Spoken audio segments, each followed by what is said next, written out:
नमस्कार प्यारे साथियों मैं आकाश स्वागत करता हूं आप सबका आपके अपने परिवार रामचरण एसएससी क्लासेज में। साथियों, अगर आप लोग उत्तर प्रदेश होमगार्ड भर्ती परीक्षा 2026 में अपने सरकारी नौकरी का सपना पूरा करना चाहते हैं तो साथियों आप लोग आइए और मॉडल पेपर नंबर 12 से जुड़ जाइए। क्योंकि दोस्तों हम लोगों ने मॉडल पेपर में ऐसे ऐसे क्वेश्चंस कवर कराए हैं जो कि दोस्तों आपके एग्जाम में जो कि आपका एग्जाम 25, 26 और 27 अप्रैल को दोस्तों होने वाला है, उस एग्जाम में दोस्तों डायरेक्ट पूछे जाने की संभावना रखते हैं। ठीक है ना? तो दोस्तों आप लोग इन क्वेश्चंस को दोस्तों इसी प्रकार से तैयार कीजिए कि जैसे दोस्तों आपके एग्जाम में पूछे ही गए हैं। ठीक है? और अगर दोस्तों आप लोग इन क्वेश्चंस को सारे क्वेश्चंस को सही से तैयार कर ले रहे हैं तो दोस्तों आप लोग मेरा यकीन मानिए, आप दोस्तों अपने एग्जाम हॉल में 85 प्लस क्वेश्चन अपने करेक्ट करके आएंगे। ठीक है ना? तो चलिए दोस्तों बिना देरी के शुरू करते हैं आज का इंपॉर्टेंट सेशन। देखते हैं दोस्तों क्वेश्चन नंबर 51। कह रहा निम्नलिखित में से कौन सा टेनिस का एक ग्रैंड स्लैम नहीं है। दोस्तों पहला ही क्वेश्चन इंपॉर्टेंट क्वेश्चन आ गया दोस्तों, स्पोर्ट्स से रिलेटेड क्वेश्चन है। कह रहा टेनिस का कौन सा ग्रैंड स्लैम नहीं है। दोस्तों हर साल टेनिस के 4 ग्रैंड स्लैम होते हैं, इसमें से दोस्तों 3 दिए हुए हैं, एक नहीं दिया है। दक्षिण अफ्रीकी ओपन ऑप्शन नंबर ए क्या हो जाएगा, बिल्कुल राइट आंसर हो जाएगा। ठीक है दोस्तों, 4 grand slam, US open, French open, Wimbledon और दोस्तों ऑस्ट्रेलियन ओपन। कौन सा? Australian open. ये दोस्तों 4 विंबलडन के यानी कि टेनिस के 4 ग्रैंड स्लैम होते हैं, US open, Australian open, French open और विंबलडन। ठीक है ना? तो ये दोस्तों हम लोगों का ऑप्शन नंबर ए क्या हो जाएगा, बिल्कुल राइट आंसर हो जाएगा। चलिए नेक्स्ट क्वेश्चन देखते हैं, क्वेश्चन नंबर 52। कह रहा है निम्न में से कौन सा स्थान केप कोमोरिन के नाम से भी जाना जाता है। केप कोमोरिन के नाम से कन्याकुमारी, ऑप्शन नंबर डी क्या हो जाएगा, बिल्कुल राइट आंसर हो जाएगा। ठीक है, केप कोमोरिन के नाम से किसको, कन्याकुमारी को जाना जाता है। ऑप्शन नंबर डी क्या हो जाएगा, राइट आंसर हो जाएगा। इंपॉर्टेंट क्वेश्चन है, पूछ सकता है। चलिए नेक्स्ट क्वेश्चन देखते हैं, क्वेश्चन नंबर 53। कह रहा है निम्न में से किसके द्वारा श्वसन तंत्र के रोगों का उपचार किया जाता है। श्वसन तंत्र यानी कि दोस्तों जो सांस लेने वाला तंत्र है, इससे हमसे पूछ रहा है किसके रोगों का उपचार किया जाता है। दोस्तों फुफ्फुसीय रोग विशेषज्ञ यानी कि पल्मोनोलॉजिस्ट, ऑप्शन नंबर सी क्या हो जाएगा, बिल्कुल राइट आंसर हो जाएगा। ठीक है, फुफ्फुसीय रोग विशेषज्ञ यानी कि दोस्तों जो हमारे श्वसन तंत्र से यानी कि दोस्तों जो हमारे रेस्पिरेटरी सिस्टम से संबंधित होता है उसको हम लोग कहते हैं पल्मोनोलॉजिस्ट। ठीक है, तो हम लोगों को क्या हो जाएगा, फुफ्फुसीय रोग विशेषज्ञ, ऑप्शन नंबर सी बिल्कुल राइट आंसर हो जाएगा। ठीक है ना, रेस्पिरेटरी सिस्टम, श्वसन तंत्र। 54 नेक्स्ट क्वेश्चन कह रहा निम्नलिखित में से क्या एक अर्धचालक है।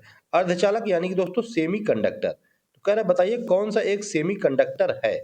Semiconductor germanium, option number B क्या हो जाएगा, बिल्कुल राइट आंसर हो जाएगा। ठीक है, जर्मेनियम क्या है, एक सेमीकंडक्टर है। चलिए नेक्स्ट क्वेश्चन देखते हैं, क्वेश्चन नंबर 55। कह रहा किसी देश का खाली स्थान प्रायः एक वर्ष की एक निर्दिष्ट अवधि के दौरान शेष विश्व से उस देश के सभी आर्थिक लेन देनों का एक व्यवस्थित विवरण होता है। एक वर्ष के लिए दोस्तों हमसे पूछ रहा है कि क्या होता है व्यवस्थित विवरण। भुगतान शेष, ऑप्शन नंबर सी क्या हो जाएगा, बिल्कुल राइट आंसर हो जाएगा। ठीक है दोस्तों, जो किसी देश का भुगतान शेष होता है वो प्रायः एक वर्ष की निर्दिष्ट अवधि के दौरान शेष विश्व से उस देश की सभी आर्थिक लेन देनों का एक व्यवस्थित विवरण होता है। क्या दोस्तों, भुगतान शेष, कि अभी आपका कितना भुगतान शेष रह गया है, यह एक वर्ष के पूरे लेन देन का विवरण रखता है। ठीक है, ऑप्शन नंबर सी बिल्कुल राइट आंसर हो जाएगा, तो इकोनॉमिक्स का इंपॉर्टेंट क्वेश्चन भी हो जाएगा। नेक्स्ट क्वेश्चन देखते हैं, क्वेश्चन नंबर 56। कह रहा निम्नलिखित में से किस नदी का उद्गम विंध्य पर्वत श्रेणी से होता है। किससे होता है दोस्तों, विंध्य पर्वत श्रेणी से। दोस्तों बेतवा का होता है, ऑप्शन नंबर बी क्या हो जाएगा, बिल्कुल राइट आंसर हो जाएगा। ठीक है, बेतवा विंध्य पर्वत श्रेणी से इसका उद्गम होता है। नेक्स्ट क्वेश्चन देखते हैं, क्वेश्चन नंबर 57। कह रहा सांची के स्तूप की खोज वर्ष 1818 में, कितने में, 1818 में खाली स्थान किसके द्वारा की गई थी। दोस्तों सर हेनरी टेलर के द्वारा की गई थी। ऑप्शन नंबर ए क्या हो जाएगा, बिल्कुल राइट आंसर हो जाएगा। ठीक है, 1818 ईस्वी में सांची के स्तूप की खोज यानी कि बनारस में, वाराणसी में सर हेनरी टेलर के द्वारा की गई थी। ठीक है ना, इंपॉर्टेंट क्वेश्चन हो जाएगा। चलिए नेक्स्ट क्वेश्चन देख लेते हैं, क्वेश्चन नंबर 58। कह रहा भारत की संविधान सभा खाली स्थान में गठित की गई थी। संविधान सभा कह रहा है कब गठित की गई थी। दोस्तों 1946 में गठित की गई थी। ऑप्शन नंबर बी क्या हो जाएगा, बिल्कुल राइट आंसर हो जाएगा। ठीक है ना, कितने, 1946 ईस्वी में। और दोस्तों इस संविधान सभा ने 2 साल 11 माह और 18 दिन में, कितने, 2 ईयर्स 11 मंथ एंड 18 डेज इसमें दोस्तों संविधान का निर्माण कर दिया था। ठीक है ना। चलिए नेक्स्ट क्वेश्चन देखते हैं। क्वेश्चन नंबर 59 कह रहा है भारत में राष्ट्रीय एकता दिवस को समर्पित किया गया है। राष्ट्रीय एकता दिवस को किसको समर्पित किया गया है? 31 अक्टूबर को दोस्तों पहले तो सबसे पहले ये पता करिए कि राष्ट्रीय एकता दिवस मनाया जाता है। और दोस्तों ये हमारे सरदार वल्लभ भाई पटेल, ऑप्शन नंबर सी क्या हो जाएगा? बिल्कुल राइट आंसर हो जाएगा। ठीक है, सरदार वल्लभ भाई पटेल की स्मृति में एकता दिवस दोस्तों 31 अक्टूबर को समर्पित किया गया है। ठीक है, याद रखना आप लोग। चलिए नेक्स्ट क्वेश्चन देख लेते हैं। क्वेश्चन नंबर 60 कह निम्नलिखित में से किस गुफा में राजा खारवेल का एक शिलालेख स्थित है? किस गुफा में कह रहा है राजा खारवेल का एक शिलालेख स्थित है? दोस्तों हाथी गुफा अभिलेख, ऑप्शन नंबर सी क्या हो जाएगा? बिल्कुल राइट आंसर हो जाएगा। ठीक है, हाथी गुफा अभिलेख में क्या था? राजा खारवेल का शिलालेख स्थित है। और दोस्तों ये जैन धर्म से संबंधित राजा थे। किससे? जैन धर्म से रिलेटेड थे, यानी कि महावीर स्वामी वाले धर्म से। नेक्स्ट क्वेश्चन देखते हैं। क्वेश्चन नंबर 61 कह रहा है खाली स्थान का संबंध फुटबॉल से है। फुटबॉल का संबंध किससे है? दिलीप ट्रॉफी से, ईरानी कप से, कि रणजी ट्रॉफी से, कि संतोष ट्रॉफी से? दोस्तों संतोष ट्रॉफी से फुटबॉल का संबंध होगा। ऑप्शन नंबर डी क्या हो जाएगा? बिल्कुल राइट आंसर हो जाएगा। ठीक है, और दोस्तों ये जो तीन ऑप्शन दिए हैं, दिलीप ट्रॉफी, ईरानी कप और रणजी ट्रॉफी, इनका तीनों का संबंध किससे हो जाएगा? क्रिकेट से हो जाएगा। ठीक है ना, किससे? क्रिकेट से। और संतोष ट्रॉफी फुटबॉल से। चलिए नेक्स्ट क्वेश्चन देखते हैं। क्वेश्चन नंबर 62 कह रहा निम्न में से कौन सा शब्द बड़े पत्थरों से निर्मित या उनसे युक्त स्मारकों से संबंधित है? किससे? बड़े पत्थरों से। दोस्तों महापाषाण काल, उसमें महा लग गया यानी कि बड़े पत्थर। ऑप्शन नंबर ए क्या हो जाएगा? बिल्कुल राइट आंसर हो जाएगा। ठीक है, महापाषाण काल का संबंध दोस्तों बड़े पत्थरों से निर्मित या उनसे युक्त, जो कि बड़े पत्थरों से निर्मित हो या उनसे युक्त हो, यानी कि उसमें और कुछ जुड़ा हुआ हो, उससे स्मारक महापाषाण काल। चलिए नेक्स्ट क्वेश्चन देखते हैं। क्वेश्चन नंबर 63 कह रहा है रंगराजन आयोग की सिफारिश के आधार पर एक अधिसूचना द्वारा वर्ष 2005 में निम्नलिखित में से किसकी स्थापना की गई? 2005 ईस्वी में कह रहा है किसकी स्थापना की गई? रंगराजन आयोग की सिफारिश पर। दोस्तों राष्ट्रीय सांख्यिकी आयोग की। ऑप्शन नंबर सी क्या हो जाएगा? बिल्कुल राइट आंसर हो जाएगा। ठीक है, किसकी? राष्ट्रीय सांख्यिकी आयोग की 2005 ईस्वी में रंगराजन आयोग की सिफारिश पर एक एक्ट के तहत इसकी स्थापना की गई है। ठीक है ना दोस्तों, 2005 ईस्वी में। चलिए नेक्स्ट क्वेश्चन देखते हैं। क्वेश्चन नंबर 64 आप लोग दोस्तों कमेंट करके ऑप्शन अपने बताते रहिए कि आप लोगों ने कौन कौन से आंसर करेक्ट लगाए हैं। ठीक है, जिससे कि दोस्तों जब आप लोग एग्जाम हॉल में बैठेंगे तो आप लोगों को ऐसा लगेगा कि आप लोग क्लास देख रहे हैं और अपनी प्रैक्टिस कर रहे हैं। ठीक है, और आप लोग एग्जाम हॉल में दोस्तों एक भी नर्वस नहीं होंगे। चलिए 64 कह रहे पश्चिम में कौन सी नदी काफी हद तक उत्तर प्रदेश की सीमा निर्धारित करती है? काफी हद तक कह रहा है उत्तर प्रदेश की सीमा निर्धारित करती है। दोस्तों यमुना नदी, ऑप्शन नंबर डी क्या हो जाएगा? बिल्कुल राइट आंसर हो जाएगा। ठीक है, यमुना नदी पश्चिम में काफी हद तक उत्तर प्रदेश की सीमा निर्धारित करती है। नेक्स्ट क्वेश्चन देखते हैं 65 कह रहा भारत की अंतरिम सरकार 1946 के संदर्भ में वित्त मंत्रालय का कार्यभार निम्न में से किसने संभाला था? वित्त मंत्रालय का कह रहा है कार्यभार किसने संभाला था? दोस्तों वित्त मंत्रालय का कार्यभार Liaquat Ali Khan. Option number A क्या हो जाएगा? बिल्कुल राइट आंसर हो जाएगा। ठीक है, 1946 में दोस्तों भारत की अंतरिम सरकार में वित्त मंत्रालय का कार्यभार लियाकत अली खान ने संभाला था। ठीक है, और दोस्तों लियाकत अली खान मुस्लिम लीग के दोस्तों क्या थे? ये नेता थे। किसके थे? मुस्लिम लीग के, LEAGUE, मुस्लिम लीग के दोस्तों लीडर यानी कि नेता थे लियाकत अली खान, जिन्होंने वित्त मंत्रालय का कार्यभार संभाला हुआ था अंतरिम सरकार में 1946 में। 66 नंबर क्वेश्चन देखते हैं। कह रहा 18 वर्ष से कम आयु के व्यक्ति के सभी मानव अधिकार खाली स्थान कहलाते हैं। क्या कहलाते हैं सभी मानव अधिकार? विशेष अधिकार कहलाते हैं, कानूनी अधिकार कहलाते हैं, मानव अधिकार कहलाते हैं, या बाल अधिकार कहलाते हैं? तो दोस्तों बाल अधिकार कहलाते हैं। ऑप्शन नंबर डी क्या हो जाएगा? बिल्कुल राइट आंसर हो जाएगा। ठीक है, क्योंकि दोस्तों 18 वर्ष से नीचे का है, इसलिए दोस्तों बाल अधिकार कहलाते हैं। और दोस्तों इन अधिकारों में शिक्षा का अधिकार, शोषण से सुरक्षा का अधिकार तथा स्वास्थ्य सेवा आदि शामिल है। ठीक है, क्या दोस्तों? एजुकेशन का अधिकार, उसके बाद दोस्तों हेल्थ का अधिकार यानी कि स्वास्थ्य का अधिकार, और दोस्तों उसके बाद शोषण, ये दोस्तों हम लोगों का नहीं होना चाहिए। 67 कह रहा हाल ही में समाचार पत्रों की सुर्खियों में रहे क्रिकेटर मोहम्मद शमी का संबंध उत्तर प्रदेश के किस जिले से है? अरे उत्तर प्रदेश वालों कम से कम ये क्वेश्चन तो आप लोग जरूर करेक्ट करके बता देना, क्योंकि मोहम्मद शमी जो कि दोस्तों तेज गेंदबाज है, अर्जुन अवार्ड 2023 में इनको दिया गया था। 2023 में इनको कौन सा अर्जुन अवार्ड दोस्तों दिया गया था, ये भी याद रखना। इसी वजह से दोस्तों ये क्वेश्चन पूछा है कि बताइए ये उत्तर प्रदेश के कहाँ के रहने वाले हैं। दोस्तों अमरोहा जिला के रहने वाले हैं। ऑप्शन नंबर ए क्या हो जाएगा, बिल्कुल राइट आंसर हो जाएगा। ठीक है, अमरोहा जिले के सहसपुर अलीनगर के रहने वाले हैं। ठीक है, मोहम्मद सामी। चलिए नेक्स्ट क्वेश्चन देखते हैं दोस्तों। क्वेश्चन नंबर 68 कह रहा है सूक्ष्म सिंचाई कब शुरू की गई थी। दोस्तों सूक्ष्म सिंचाई कृषि मंत्रालय द्वारा शुरू की गई थी। अब हमसे कह रहा है कब शुरू की गई थी। जनवरी 2006 में। ऑप्शन नंबर बी क्या हो जाएगा, बिल्कुल राइट आंसर हो जाएगा। ठीक है, जनवरी 2006 में सूक्ष्म सिंचाई कृषि मंत्रालय द्वारा शुरू किया गया था। नेक्स्ट क्वेश्चन देखते हैं। क्वेश्चन नंबर 69 कह रहा है जीएसटी परिषद में कितने सदस्य होते हैं। दोस्तों जीएसटी से रिलेटेड क्वेश्चन तो आप लोगों को एग्जाम में पूछा ही पूछा जाएगा। आप लोगों को जीएसटी का क्वेश्चन जरूर याद रखना है। जीएसटी परिषद दोस्तों 2016 में गठित किया गया। उसके बाद दोस्तों 2017 में जीएसटी की स्थापना की गई। ठीक है, और जीएसटी दोस्तों इनडायरेक्ट टैक्स होता है, यानी कि अप्रत्यक्ष कर होता है। ठीक है, कैसा, इनडायरेक्ट टैक्स। और जीएसटी का जो हेड होता है वो प्रधानमंत्री मोदी जी होते हैं। अब हमसे कह रहा है कि बताइए इसमें कुल कितने सदस्य होते हैं। दोस्तों कुल मिलाकर इसमें 33 सदस्य होते हैं। ऑप्शन नंबर ए क्या हो जाएगा, हम लोगों को बिल्कुल राइट आंसर हो जाएगा। ठीक है, और दोस्तों आर्टिकल नंबर 279 ए में, इसमें दोस्तों किसमें, 279 ए में, इसमें दोस्तों जीएसटी के बारे में बताया गया है। ठीक है, तो चलिए नेक्स्ट क्वेश्चन दोस्तों अपना देख लेते हैं। जीएसटी के जितने मैंने बताए हैं क्वेश्चन सब आप लोग याद रखिए। क्वेश्चन नंबर 70 करें अनुसंधान यानी कि इन्वेंशन का पहला चरण क्या है। अनुसंधान हिंदी लिखी है, इन्वेंशन हो जाएगी इसकी इंग्लिश। कह रहा है इसकी पहला चरण क्या है।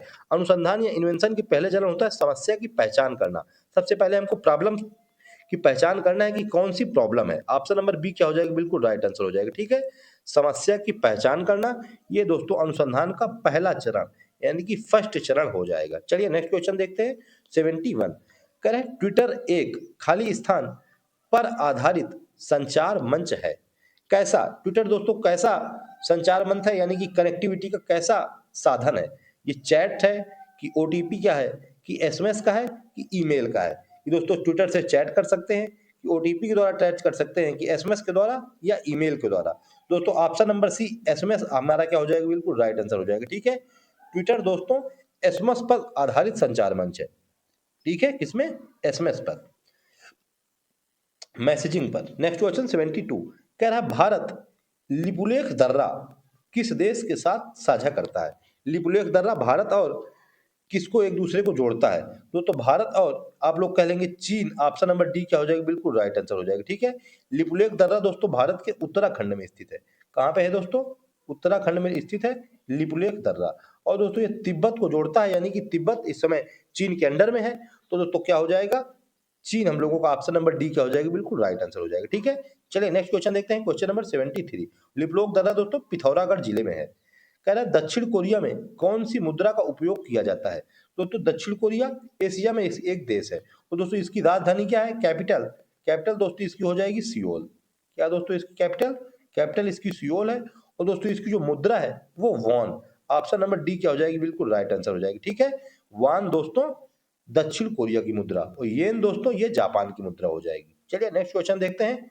क्वेश्चन नंबर 74 कह रहा है सूर्य का प्रकाश पृथ्वी पर लगभग कितने समय में पहुंचता है। इंपॉर्टेंट क्वेश्चन है दोस्तों, आप लोग ऑप्शन मुझको तुरंत बताइए। दोस्तों ए नंबर ऑप्शन है, कि बी नंबर है, कि सी है, कि डी है। सूर्य का प्रकाश option number B 8 minute 20 second, बिल्कुल राइट आंसर हो जाएगा। ठीक है, 8 मिनट 20 सेकंड, इतनी देर में दोस्तों सूर्य का प्रकाश पृथ्वी पर पहुंच जाता है। चलिए नेक्स्ट क्वेश्चन देखते हैं। 75 कह रहा है खाली स्थान आक्रमण हुआ होता है जब कोई कंप्यूटर सिस्टम या नेटवर्क सिस्टम वायरस से संक्रमित हो जाता है।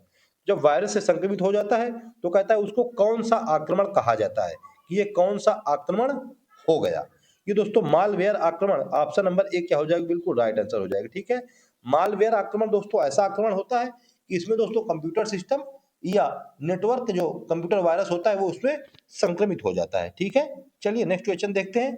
क्वेश्चन नंबर 76 कह रहा है एमपीसी का पूर्ण रूप क्या है। एमपीसी का पूर्ण रूप monetary policy committee. Option number C क्या हो जाएगा, बिल्कुल राइट आंसर हो जाएगा। ठीक है, मॉनेटरी दोस्तों क्या होता है, मॉनेटरी का मतलब होता है दोस्तों मुद्रा। मुद्रा मतलब रुपया पैसा। ठीक है, यानी कि करेंसी। तो दोस्तों उसी की कमेटी है, पॉलिसी कमेटी है एमपीसी। Monetary policy committee. ठीक है, नेक्स्ट क्वेश्चन 77 कह रहा भारतीय संविधान इंडियन कॉन्स्टिट्यूशन सरकार की संसदीय प्रणाली का प्रावधान करता है। यह प्रणाली किस देश के नमूने पर आधारित है? ये दोस्तों किस देश के नमूने पर कह रहा है आधारित है? दोस्तों ये यूनाइटेड किंगडम यानी कि इंग्लैंड, ऑप्शन नंबर डी क्या हो जाएगा? बिल्कुल राइट आंसर हो जाएगा। ठीक है दोस्तों, क्योंकि यूके वालों का यानी कि अंग्रेजों का हम लोगों के ऊपर शासन रहा है दोस्तों, इसी वजह से हम लोगों ने संसदीय प्रणाली उन्हीं से ले ली है, क्योंकि दोस्तों वो लोग भी संसदीय प्रणाली का यूज करते हैं और दोस्तों हम लोग उन्हीं के अंडर में काम करते रहे हैं, तो हम लोगों ने भी संसदीय प्रणाली को अपना लिया है। नेक्स्ट क्वेश्चन देखते हैं, क्वेश्चन नंबर 78 कह रहा है विनय पिटक पुस्तक किससे संबंधित है? दोस्तों विनय पिटक पुस्तक कई बार मैं करवा चुका हूं आप लोगों को। ये दोस्तों बौद्ध संघ के नियम से संबंधित है। ऑप्शन नंबर बी क्या हो जाएगा? बिल्कुल राइट आंसर हो जाएगा। ठीक है, त्रिपिटक का सिद्धांत दोस्तों बौद्ध धर्म में दिया गया है। किसका दोस्तों? त्रिपिटक का सिद्धांत, जिसमें कि दोस्तों एक हो जाता है विनय पिटक, क्या दूसरा हो जाता है दोस्तों सुत्त पिटक, और दोस्तों तीसरा हो जाता है अभिधम्म पिटक यानी कि धम्म पिटक कह लेंगे। ठीक है, और तीसरा हम विनय पिटक लिखे दे रहे हैं। दोस्तों ये तीन सुत्त पिटक, धम्म पिटक और विनय पिटक, ये तीनों दोस्तों त्रिपिटक बौद्ध धर्म से संबंधित हैं। ऑप्शन नंबर बी बिल्कुल राइट आंसर हो जाएगा। चलिए नेक्स्ट क्वेश्चन देखते हैं 79 कह रहा है जीडीपी डेटा की गणना और जारी करने की लिए कौन सा भारतीय संगठन जिम्मेदार है? जीडीपी डेटा को तो दोस्तों राष्ट्रीय सांख्यिकी कार्यक्रम, ऑप्शन नंबर ए क्या हो जाएगा? बिल्कुल राइट आंसर हो जाएगा। ठीक है, राष्ट्रीय सांख्यिकी कार्यक्रम ये दोस्तों सकल घरेलू उत्पाद यानी कि जीडीपी की गणना और जारी करने के लिए जिम्मेदार है, एनएसओ। चलिए नेक्स्ट क्वेश्चन देखते हैं, क्वेश्चन नंबर 80 कह रहा है लाओस की राजधानी क्या है? अभी दोस्तों करेंसी से रिलेटेड क्वेश्चन आया था, हम लोगों से पूछ रहा था दक्षिण कोरिया की मुद्रा क्या है? दोस्तों दक्षिण कोरिया की मुद्रा थी वान। किसकी दोस्तों? साउथ कोरिया की। अब दोस्तों हमसे पूछने लगा कि लाओस की राजधानी क्या है? दोस्तों लाओस की राजधानी वियंतियाने, ऑप्शन नंबर सी क्या हो जाएगा? बिल्कुल राइट आंसर हो जाएगी। ठीक है, लाओस की राजधानी क्या हो जाएगी दोस्तों? वियंतियाने। ये भी दोस्तों एशिया महाद्वीप का एक देश है और दोस्तों इसकी मुद्रा न्यूक्लियाओ, क्या दोस्तों? न्यूक्लियर न्यूक्लियर लाओ, ये वाई है दोस्तों, न्यूक्लियर लाओ यानी कि न्यूक्लियर वाला, न्यूक्लियर वेपन वाला न्यूक्लियर लाओ। ठीक है, चलिए नेक्स्ट क्वेश्चन देखते हैं, क्वेश्चन नंबर 81 कह रहा है कौन सा रूसी लेखक मनोवैज्ञानिक उपन्यास क्राइम एंड पनिशमेंट, जैसा कि दोस्तों उपन्यास का नाम है बहुत ही खतरनाक लग रहा है, पहले क्राइम करेंगे उसके बाद पनिशमेंट देंगे, लिखने के लिए रूसी प्रसिद्ध है, तो कौन सा रूसी लेखक प्रसिद्ध है? Fyodor Dostoevsky, option number B क्या हो जाएगा? बिल्कुल राइट आंसर हो जाएगा। ठीक है, इन्होंने लिखा है कि अगर कोई क्राइम करेगा तो उसको पनिशमेंट दिया जाएगा। ठीक है, फ्योडोर दोस्तोवस्की, चाहे दोस्त हो क्यों ना हो उसकी। 82 कह रहा सितंबर 2016 में समाप्त तिमाही में भारत की सकल घरेलू उत्पाद में खालिस्तान वृद्धि की है, सकल घरेलू उत्पाद में 7.3% की वृद्धि की है। ऑप्शन नंबर सी क्या हो जाएगा? बिल्कुल राइट आंसर हो जाएगा। ठीक है, कितने की दोस्तों? 7.3% की। चलिए नेक्स्ट क्वेश्चन देखते हैं 83, ये दोस्तों कहाँ का क्वेश्चन आ गया? सितंबर 2016 का, पता नहीं कहाँ कहाँ के क्वेश्चन आ जाते हैं प्रैक्टिस सेट में। कह रहा है जेन आयर किस लेखक ने लिखी थी? जेन आयर ये दोस्तों शार्लोट ब्रांटे ने लिखी थी। ऑप्शन नंबर सी क्या हो जाएगा? बिल्कुल राइट आंसर हो जाएगा। ठीक है दोस्तों, कई बार रिपीट हो चुके हैं, मैं प्रैक्टिस सेट में आप लोगों को ये शायद लगता है दोस्तों तीसरी बार या चौथी बार मैं बता रहा हूँ। ठीक है ना, जेन आयर शार्लोट ब्रांटे, आप लोगों को इसको याद रखना है, आपके एग्जाम में पूछ सकता है। ठीक है, जेन आयर शार्लोट ब्रांटे। नेक्स्ट क्वेश्चन देखते हैं 84 कह रहा निम्नलिखित में से कौन सा पदार्थ मुख्य रूप से अम्लीय वर्षा के लिए जिम्मेदार है? अम्लीय वर्षा के लिए कौन सा पदार्थ जिम्मेदार है? दोस्तों अम्लीय वर्षा के लिए sulphur dioxide, option number D क्या हो जाएगी? बिल्कुल राइट आंसर हो जाएगा। ठीक है, और दोस्तों ये ताजमहल में पीलापन होता हुआ चला जा रहा है, ये भी अम्लीय वर्षा के कारण ही है। ठीक है, चलिए नेक्स्ट क्वेश्चन देखते हैं, क्वेश्चन नंबर 85 कह रहा है कौन सा देश पवन ऊर्जा का दुनिया का सबसे बड़ा उत्पादक है? दुनिया का सबसे बड़ा उत्पादक पवन ऊर्जा का दोस्तों चाइना, ऑप्शन नंबर सी क्या हो जाएगा? बिल्कुल राइट आंसर हो जाएगा। ठीक है, चाइना के सामान दोस्तों ऐसे ज्यादा टिकाऊ तो नहीं होते हैं, तो ये पवन ऊर्जा कैसे टिक रही है समझ में नहीं आ रहा है, ये कोई गलत सलत लिख दे रहा है क्या?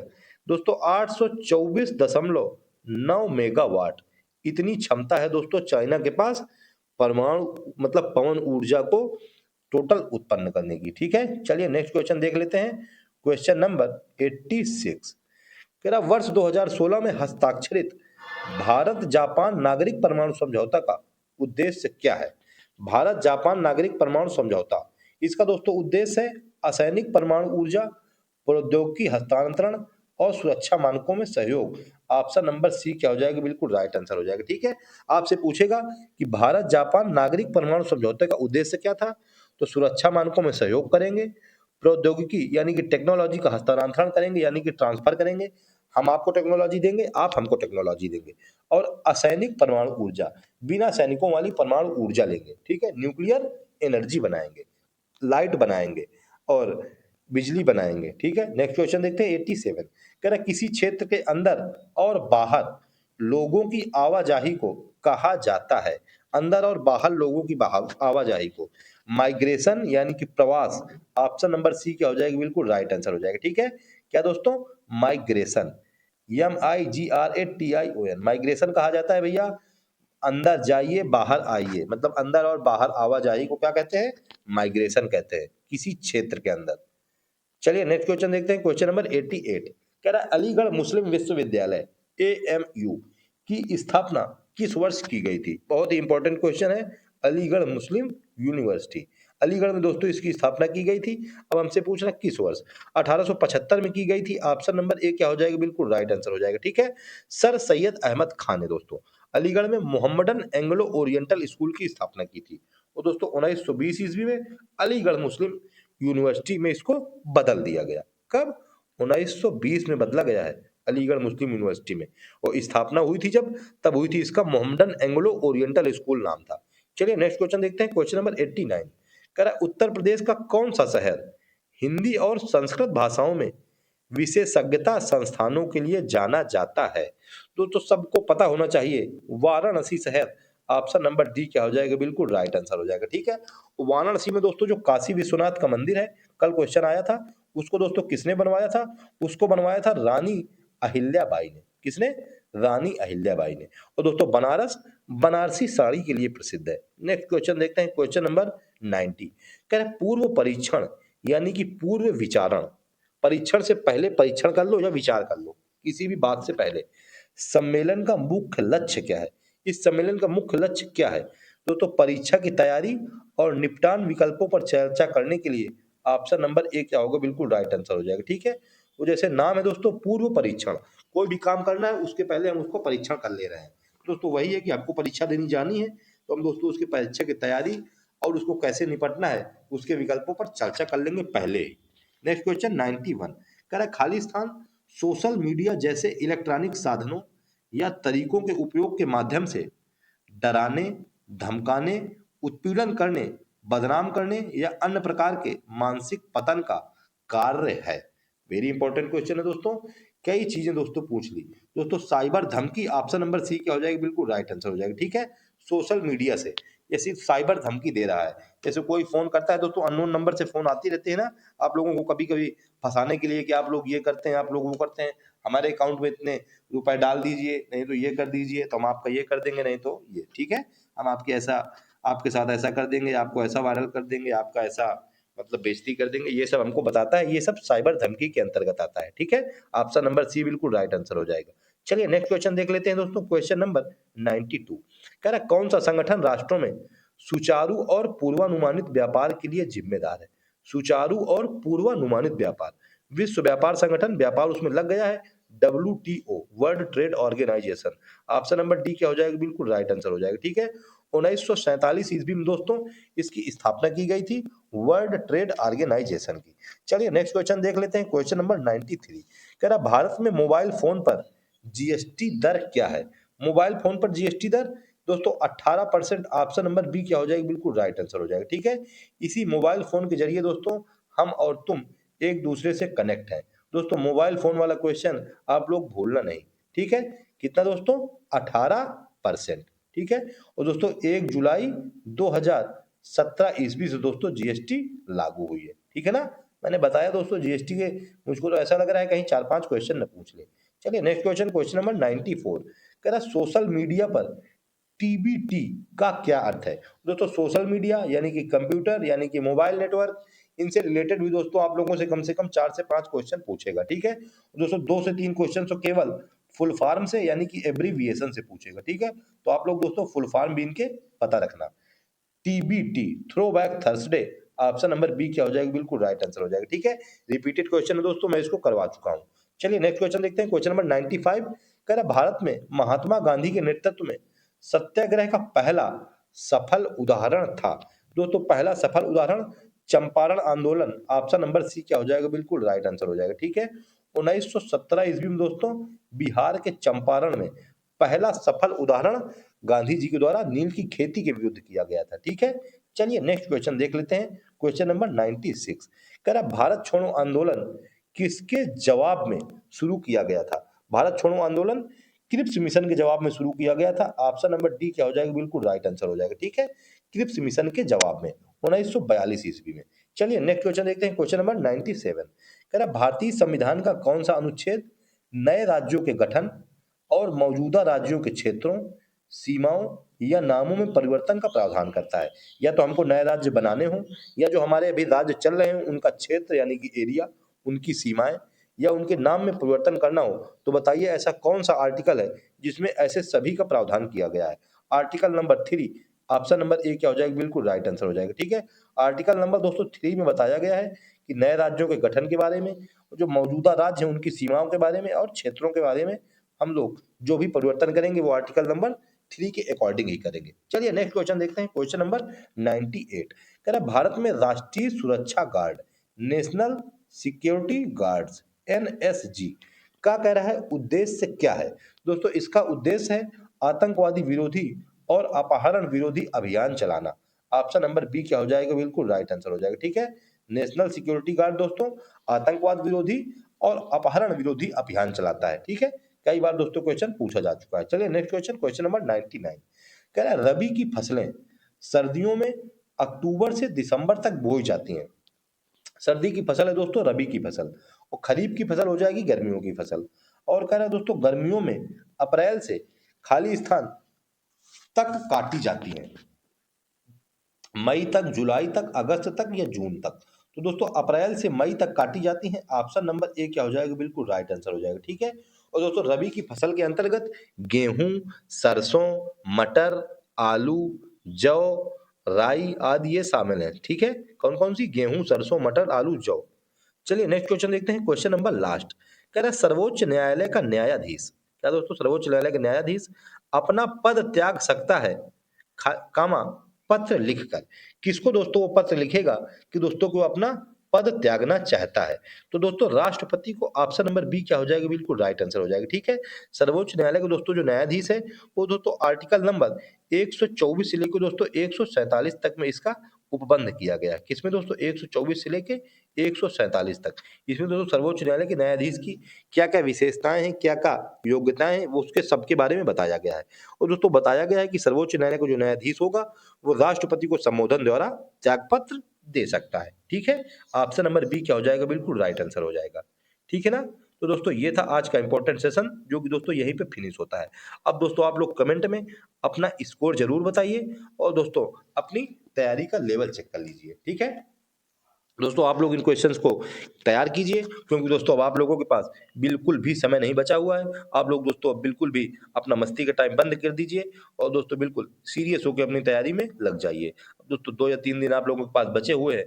अगर इन 3 दिनों में दोस्तों आप लोग 15-15 घंटे पढ़ाई करते हैं तो दोस्तों 45 घंटे बहुत होते हैं। ठीक है ना, तो दोस्तों आप लोग इन सेशंस को देखिए और दोस्तों जितने भी पुराने मॉडल पेपर मेरे और भी हैं उन सभी को दोस्तों आप लोग अच्छे से यानी कि 1.25 की स्पीड में बढ़ा करके सुन लीजिए। ठीक है, अगर दोस्तों आप लोग सारे प्रैक्टिस सेट कंप्लीट कर ले रहे हैं तो आप लोग अपना सिलेक्शन 100% श्योर मानना। ठीक है, तो ठीक है दोस्तों, अगर आप लोग मेहनत मेरी पसंद आए तो दोस्तों एक लाइक जरूर कर देना, और अगर चैनल पर नए हैं तो चैनल को सब्सक्राइब कर लेना, जिससे कि आप लोगों को ऐसी इंपॉर्टेंट क्लासेस मिलती रहे और आप लोग 2026 में अपने सिलेक्शन का सपना पूरा कर लें। ठीक है ना, तो दोस्तों अब आज के सेशन में अब इतना ही, मिलते हैं नेक्स्ट सेशन में, तब तक के लिए जय हिंद, जय श्री राम।